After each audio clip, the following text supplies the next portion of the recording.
Good morrow and good day, fine shits. It's John, and today I wanted to talk to you guys about a game that I found. Now, if you remember my previous video, I went on a bit of a tangent talking about some RPG MMOs that I was kind of interested in checking out and seeing if anybody in the community had a couple options for me to kind of dive into, maybe play for a little bit, and by the grace of God, or the Emperor himself, I magically manifested a game in my library that I have got to say is probably single-handedly one of the best video game decisions I've decided to, I guess, pursue, if you will. Now, I do own the Xbox Game Pass, and I definitely recommend everybody that is watching this video checks out the Xbox Game Pass. It is absolutely amazing. Comes with a lot of amazing video games. I'm going to keep saying amazing because this whole concept of how I found this game is, well, amazing. And, you know, the Xbox Game Pass has a lot of amazing, a lot of fantastic options at its disposal. And as I was going through some of them, some options that I have played, which is Expedition 33,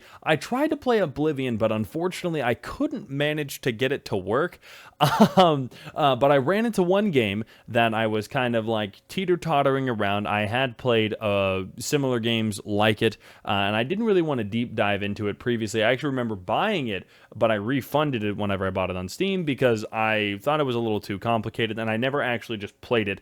And oh boy, how wrong I was to make the decision of not playing it. The game, of course, that I'm talking about is Warhammer 40K Rogue Trader. I'm just going to say Rogue Trader just because it is just, it's easier. So I've played a lot of games that I would say are pretty top tier. Expedition 33, Dragon Age Origins, Mass Effect Legendary Edition, Left 4 Dead 2, just a few, you know, gang bangers that I'm just going to drop right there and there. And I gotta say, I am starting, because of Expedition 33, I am actually starting to deep dive into, I wouldn't say deep dive, but explore more story-based, turn-based strategy kind of games, and just kind of seeing what they have to offer, and especially kind of seeing if I'm more interested in the older styles. I have been previously. I do kind of like the simplistic, not even simplistic, but like when the combat is so like chess, it's kind of you move here, you go here. I'm starting to grow onto the turn-based strategy, and after playing Rogue Trader, I gotta say, if you haven't played this game, it is absolutely amazing. Now, I'm not well versed in the Warhammer lore, so I'm not somebody who's going to be able to sit down and be like, oh, this character, this character, this character. I've only played Warhammer Darktide, and that game alone was awesome by itself. I love the soundtrack, the gameplay, the little bit of lore that I did pick up. It kind of did help me. If somebody did talk about Warhammer and they were like Psyker, I was like, oh hey, I know those people. Zealot, oh my god. Ogren, hey, you know, for the Emperor, woo. I was with him on that. But after diving into Rogue Trader, I gotta say that game it's so good. It is so good. I've got lost in the sauce. So how it started off is, like I said, I made a video and I was like, hey, I can't find anything to play. I want to find a solid game that I can sit down and, you know, spend a couple hours on. I couldn't find anything. I'm not going to lie, I blame Expedition 33. It left a void in my heart. And I didn't want to keep going back to old games that I had played, Star Wars: The Old Republic, Black Desert Online. I was trying to, like, mess around with those games, Borderlands 3, Borderlands 2, Borderlands 1. I had played a lot of those games, and I was kind of exploring around through my Steam library and Game Pass, and I was just like, what game can I play? I just want to play something that feels new, feels fun, and then I'm going to get lost in the sauce in. And after kind of exploring a little bit, I typed in action. I think I typed in action in Game Pass, and then I saw a more simple, smaller list of games that I kind of was scrolling through. I was like, I've played that one, and I saw Warhammer 40K Rogue Trader. And it was like a switch flipped on in my mind, and I was like, that's it. That's it right there. I did some changing up to my overlay. I stream on Twitch, twitch.tv/John the Yapper. Come check me out. I try to go live as much as possible. With Rogue Trader, it's going to be a little difficult because I am getting I'm gooning to this game. It is so much fun. I made 2 new characters already because I realized I picked the wrong class. I had some people that helped me out. They talked to me about the classes in the game, and they were like, hey, you know, you said you like using weapons, change to this class. So I was still early on, so I just basically took all that, reran it, and it made me realize that you could basically speed run this game way quicker than I was. My 1 hour and 30-minute gameplay of listening to the dialogue, picking the right options, doing all that, could be done in 10 minutes. It took me 4 hours to get through the first, 4 to 5 hours to get through the first mission, just because I was looking at everything. I was picking up every item. I was reading everything. I was going through the stats. It took me an hour to make my first character. An hour. I have never spent that much time on a customization screen. Only because I was like, wow, like I want to learn what all of these stats do. It felt like it was rewarding to know that information, especially going in, because it was like, oh, you know, this ability does this stat does this, and I was like, okay, well, I learned about that pretty early on, so I don't need to read through all of this. And it was nice kind of getting into the character that I was making, reading all through everything through chat. It was fun. I really enjoyed it. The only downside to the game, especially whenever it comes to streaming, is it is very slow paced. It's very hard for me to make it interesting. It is. It's a really good game, but it's basically the equivalent of watching paint dry, because I will sit there and I'm reading every single line. Because this story is good. Okay? Good.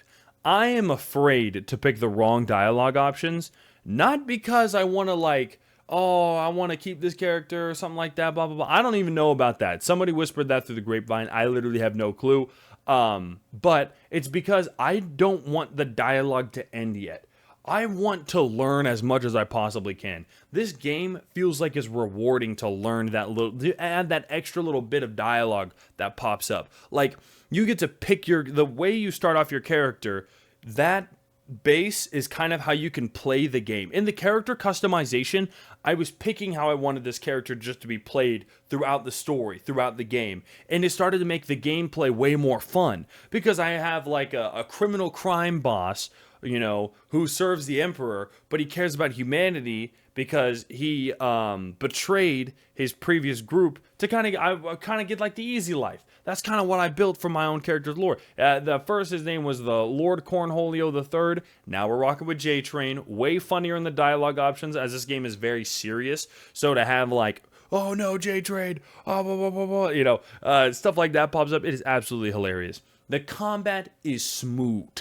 It is smooth, right? It has that XCOM 2 feel, which I really do like, where the cover with the skulls are heavier, like nicer cover, blocks more damage, and then the cover with the half, it's great, okay? It's great. I love so much about it already, and I'm not even that far in. It feels, games where I feel like there are consequences, I like those, especially with Reputation. It has reputations as well. There's like 3 different paths you can go to, like Ironclad, Heretic, and Dogmatic, something. They're all different, and I feel like games with replayability need things like that. They need the ability to have different, you know, forks in the road to go to. If I make this decision this playthrough, and I go to this playthrough, and then I do this on this playthrough, okay, what happens if I do this on this playthrough, and do that, and then do this, and then do this, you know what I mean? It means so I can keep going back, which is more enticing, which is why I'm trying to consume more information. I always compare games, especially if it's a 10 out of 10, I always compare them to Mass Effect. I don't think there's a single game that I've played that's a 10 out of 10, in my personal opinion. Expedition 33, that's what I compared it to. Plain and simple, Legendary Edition, all DLCs, compared it to Mass Effect, and I think it made the cut. And I'm doing the exact same thing with this, and I can imagine that the game gets slow. Or speeds up drastically. I don't know. I don't even care. The voice acting is great, but I don't even care for it. Like, I don't even miss it when it's gone. It's fine. I'm okay with reading it, because I'm sitting, honestly, I like it, because especially with For the Emperor type energy, and like, it's just, I'm learning, it's gonna sound so, I'm gonna say it, it's gonna sound so freaking stupid. I'm learning big words, okay? There's nothing that I found about this game that I don't like. And obviously, there's probably going to be some things where I'm like, I don't like it. How this combat thing is stupid.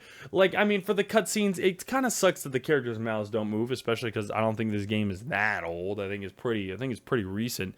I think it was, hold on, quick Google search of, hold on. Yeah, this game was made in 2023. So the characters' mouths not moving, you know, I feel like maybe Could have made a move a little more, maybe put a little bit more effort in the animations, but that's not even a big it's not even a big thing for me because there's so much story in it, and I can tell that going through the process of learning about every single character is just going to be a blessing. And I wanted to post a gameplay video of it, but I got so lost in the sauce. When I tell you, I literally forgot that it was 9. I have work in the morning, by the by, and I had no idea that it was already 10 p.m. Time flew, and I didn't even pay attention to it. I've never been that lost into a game, and that's exactly what I said that I wanted to find whenever I was talking about Destiny 2, when I was talking about Expedition 33, Mass Effect, games that I think are really good. Of course, Destiny 2 is not like, I'm not saying Destiny 2 is like a gangster game. I'm saying that like the way that the game kind of builds itself around and kind of builds itself up, subtract the monetization issues, the fact that if you haven't played the seasons, you don't understand what's going on with the story. You know, subtract the horrible things about it. Destiny's not that bad. I say that loosely. Anyway, guys, I don't want to rant for too long. If you haven't played Warhammer 40K Rogue Trader and you have Xbox Game Pass, check it out. It's really nice. If you like turn-based strategies, really nice storytelling games, not too fast-paced, but not too slow-paced. You can make it fast-paced if you just, I mean, you could just run through what I'm doing. But it's just so nice to explore, read, just have fun. It's just such a great game. And like I said, guys, check out my Twitch. I like streaming live. Twitch.tv/JohnTheApper. And yeah, have a blessed rest of your day, guys. Peace out.